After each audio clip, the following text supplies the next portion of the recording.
Right, I was out last night with Triumph Riders Island. And, the sun was out when we left. It was a great night. And then come about 9:15, the heavens opened. We got lashed on. I was wearing jeans and stuff and normal gloves and all sorts of stuff. So my hands got pretty chilly by the time I got home at 10 o'clock. So time for these heated grips. Right, I've been under the seat. The battery's disconnected. Got to get these grip puppies off.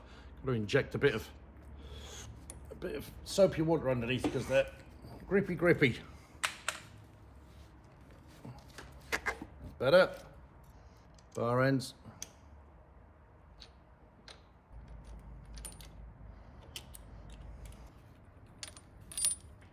And these blanks on the inside of the handlebars.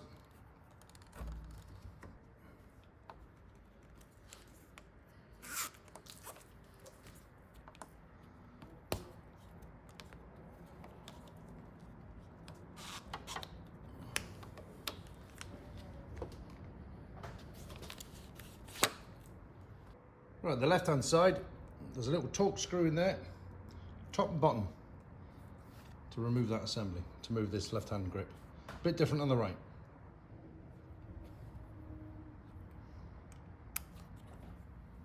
You don't need to keep any of this stuff,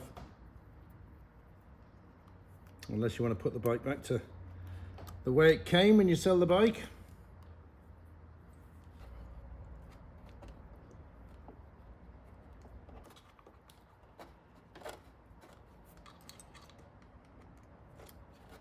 That's the second one out. For the right side, we need to remove the whole of the throttle assembly. There's two Phillips heads. You need a short enough screwdriver because you've got all the fairing below you, so you can't get a long-handled screwdriver in there. Just one at the front here and one at the back. Not to be confused with the anti-tamper fixings, which you won't get them confused, really. Yeah, this is coming loose.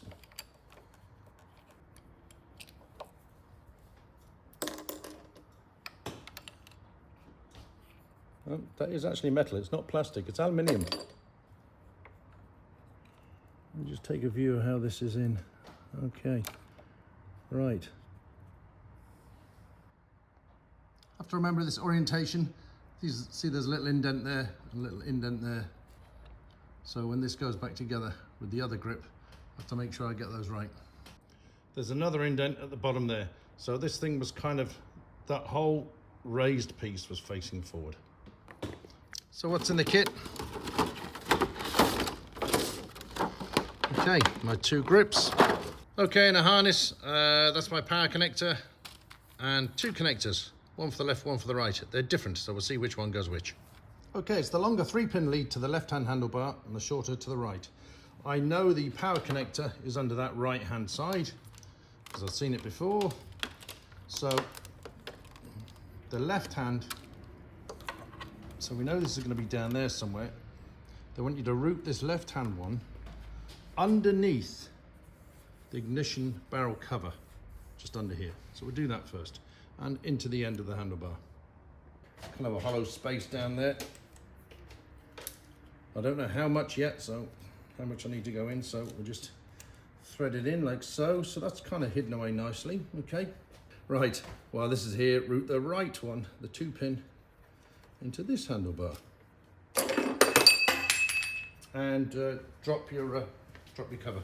Okay, we should now be in a position where we got the cable coming out of both ends on the handlebars. You'll notice just underneath there's a little slot. So when we're going to attach these to the grips, and when we pull the grips on, we're going to pull this cable through and make sure we don't trap this cable. Try and kind of keep it in that channel as we do it. So the left-hand grip consists of 3 parts. The switch housing, the other half of which I've just dropped, and the handlebar. This is the switch. We're just going to make sure that that's facing forward when we connect this and slide it up. And you can see we reuse the original holes to hold that on. The end of the harness is buried away in that grip there. Just going to pull that out a bit and make the connection.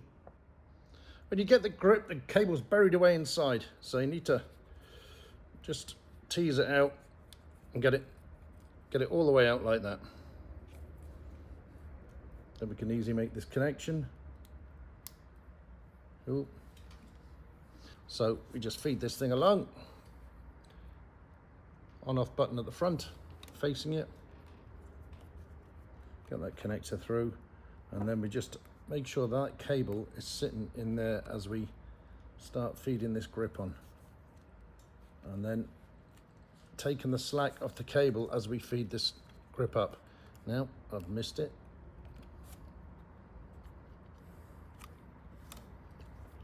I'm going to put a bit of lubrication on there.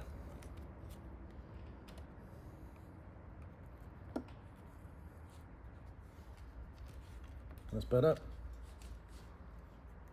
Oh, see, I've got that cable bunching in at the end there. I want to do a better job than that. Right, I've tried to get this on a couple of times, but what I've found is, yeah, this is bunching too much in the handle. So I'm going to put a tiny bit of silicone spray or WD-40 or a bit of soapy water on that, just a tiny bit, just to stop it gripping. I put it on a couple of times and you get too much bunching cable in here, and that cable needs to be nice and fed through the bars. So I've disconnected it again. I'm going to have another go.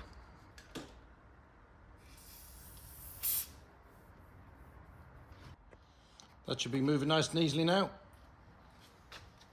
So they gave you new washers, and we just put in those two M4 screws to hold this in place.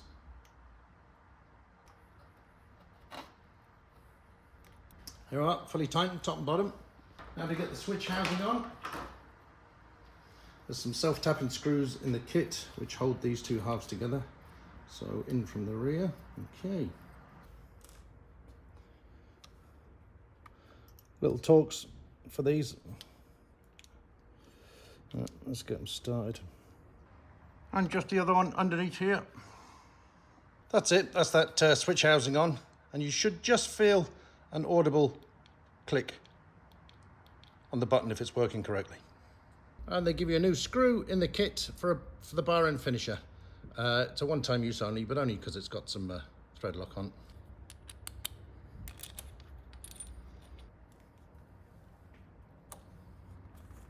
Right, onto the right-hand side. Okay, on the right-hand grip, this is where you totally ignore Triumph's instructions. They talk about feeding the cable, you know, through the twist grip clamp, which is this piece and the top piece that goes back on it. You don't do that. There's nowhere for that to go. You've already fed the cable through the end of the handlebar and it's coming out here. So we just feed it through like we did the left-hand side. There's absolutely nowhere to feed this cable through the twist grip clamp, as they say. So ignore that part of it. So like the left-hand side, I'm gonna draw this cable out a bit, bring it out and put a bit of lube, light lube on that cable to allow me to draw it through the inner side of the handlebars a bit easier.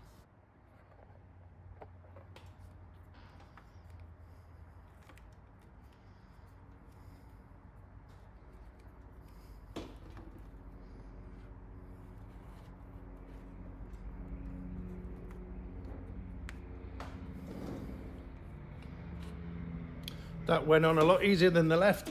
Just make sure, right, that's engaged. Lovely. I can put the rest of my handlebar clamp on. Now there's a little locator on the bar for this.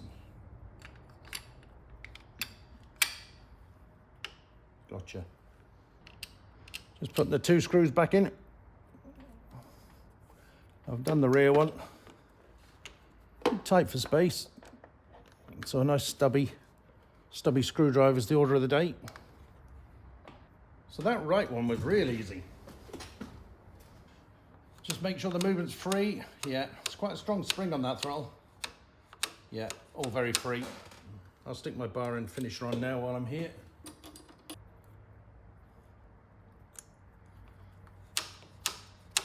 I'll put my grip puppies back on later. So, I just need to tidy up this wiring and plug it in. So at this stage of the game, we just got a couple of cable clamps there to tidy those up and some inner bar end finishers to make those holes look nicer. There's a little cutout in the bottom of those to allow that cable to come out. What a tight fit. Here we go. You want to be careful you don't... There we are.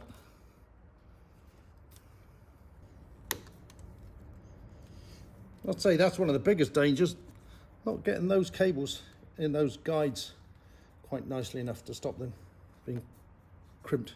But yeah, look, that's a nice finishing touch there. So, just need to guide these cables now and plug him in. Right, Triumph want me to remove the right-hand fairing panel. The whole fairing panel. I know the connection's just under here. They want me to route it round here, but it comes back round here and over here. For completeness of this video, I'm going to do it the Triumph way. I think you could take that panel off and possibly get it done nicely without doing that, but I'm going to do it the Triumph way. So right fairing coming off. I'm not going to film that because I've already done that in a previous video. Right, I timed myself 6 minutes to get the right hand fairing off. I've done it before, so I knew what I was doing, but it's not hard. That gives me full access where I need to wire this cable. I think because they want me to go in down around here and through here back and into this connector. So, look, for 6 minutes I'll do it right. Okay, the instructions don't tell you to remove this panel either, but you're clearly meant to. So it's only one bolt. That's the only black one, so you won't forget. And there's a popper there. I think we can just leave that roughly out like that. We don't need to take the whole thing off. Okay, so I've routed the cable through this headstock guide here, and it comes out and it's poking out in there through those holes. You can barely see it, so some long nose pliers to grab the end of it and try and draw it through. Right, this is impossible. Trying to get this cable fed down here and try to grab it here with long nose pliers. So this cable guide, 3 of the typical nuts holding it in place, and I've just taken them off to move this out the way. You just can't get your fingers around the cable when it's through. Now I should get there okay. I'll just wedge that under there a bit.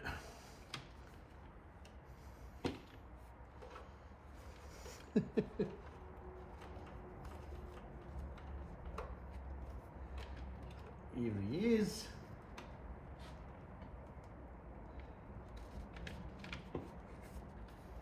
Still tricky, but I know I'll manage it. Yeah, I've got my finger on it there.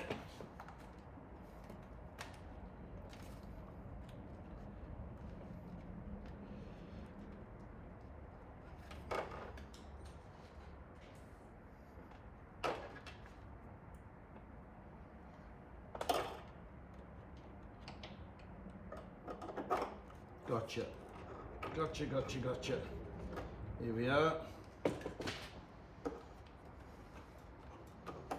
Now, there are some cable clamps to put in round here. I'll put those in first so I know how much slack I've got to play with here, but I know that's going to be plugging in there. It's probably going to go underneath there somehow. Easy peasy. Switch cube harness, heated grip cable, and brake line. They want you to use one of the straps they give you for that. Now, confusingly in the instructions they say original. They say strap original, as if there was one already there. There isn't. So that's that. It's not around the throttle harness. They don't ask for that. So that's nice. Oh, I might have made a bit of a mistake, yeah. Yeah, slight one. Yeah. Right, at this stage, it seems that Triumph didn't want me to route my cables through here, so I didn't have to go through all that grief. They're happy that I run the heated grip cables on the outside of the wiring guide, alongside this clutch cable, and put another rubber strap on it, and just have it pop in from the side, in through here, and into my connection. But now I've done it, this is a cable guide, there's plenty of slack. I'm on full lock, nothing's going to catch. I'm going to leave them in the cable guide. There was plenty of room in there to get round. So it is a bit easier. I've just made it a little bit more cleaner, I guess. But yeah, you can run these cables on the outside, clamp them to this clutch cable and through the hole. Makes it a bit easier. And yeah, you probably didn't need to loosen that off then. But that was no big deal. Blanking plug out. They're a bit finicky to get out, so you've got to press that tab in.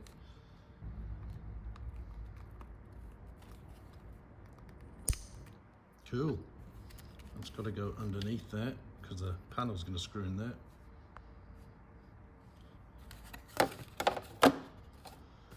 Right, just put that back together. I ended up putting my rubber strap on there just for completeness, and it just tidies it up a bit. I got lots of free movement left and right, no tugging on the cables whatsoever. They're all in good nick. Cool. Better put this fairing back on, eh? No, do you know what? I'll test them before I put the fairing back on, will I? You spotted another mistake? Yeah, that doesn't go there. The black one does. So let's see what sort of display we get on the dash. Oh, very nice. 3, 2, 1. Okay, it's a 3-position heated grip. Excellent. 3, 2, 1. We'll test out and see how hot they get on the road. So Triumph heated grips, yay or nay? That depends on how you feel about things. They're Triumph logo grips. Keep that theme going, if that's important to you. They're actually quite easy to install because the connector is here already. They give you the nice finishing touches in the fitting kit, so with the wiring coming out the bar ends, that looks clean.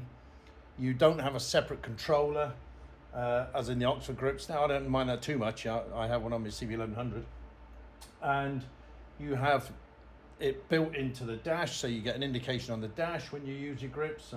There are 3 heating levels on these ones, and the button is on the grip, as we've seen before. Routing the cables, I probably made a little bit more of a meal of it than needed to, but I'm happy with that. You know, I could have done it a bit faster. Taking this fairing on and off, I timed myself putting the fairing back on, 6 minutes to put the fairing back on. So they do recommend you take the fairing off to get to some of the cabling and wiring. You could probably get by without doing that, I'd say, to be honest, but look, it was no hassle getting it off. Cons, well, check them out in your own market. They're reasonably dear. I mean, you're paying for the Triumph brand, obviously. You're paying for the integration. So, yeah, I'll leave that to you whether you think that's a good decision, depending on your finances. I'm glad I got them. You know, the theme of this bike has been adding Triumph official accessories. So, you know, I had to go down that road. They're nice. I had a Tiger 1200 back in 2018. And I don't remember them getting as warm as that. Triumph always coming for a bit of a criticism. Their heated grips aren't that hot. I mean, my GS would take your skin off.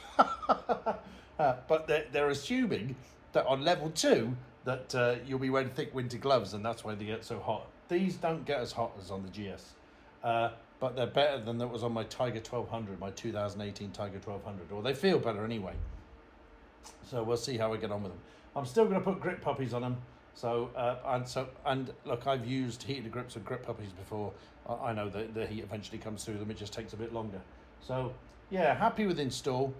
I'd say start to finish, you really, if you had absolutely everything to hand, you could probably do it in an hour. But look, if you're a bit like me, a bit leisurely, and stop off and get a coffee and then, you know, decide to have a bit of break before I take the fairing off and stuff like that, it's probably taken me a couple of hours. But everything was easy. Nothing was hard whatsoever. I especially like the fact that the cabling is just all terminates here. So you're just doing a bit of cabling from here down to here, and that was easy enough. So Triumph heated grips, yeah, it gets a thumbs up for me if you do a bit of winter riding. Who noticed something wrong with the title of my last video? My last accessories video. The first to answer in the, no, I'll tell you what. The third to answer in the comments. I'll send anywhere in the world a Triumph Riders Island embroidered patch. They're properly embroidered, it's not a sticker. What? Of course they bloody want one. You can't get those anywhere else. They bloody do. I'm going to be inundated, mate.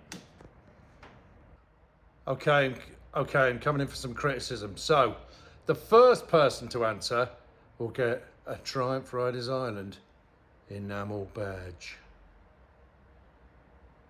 That's top, that is. That's top.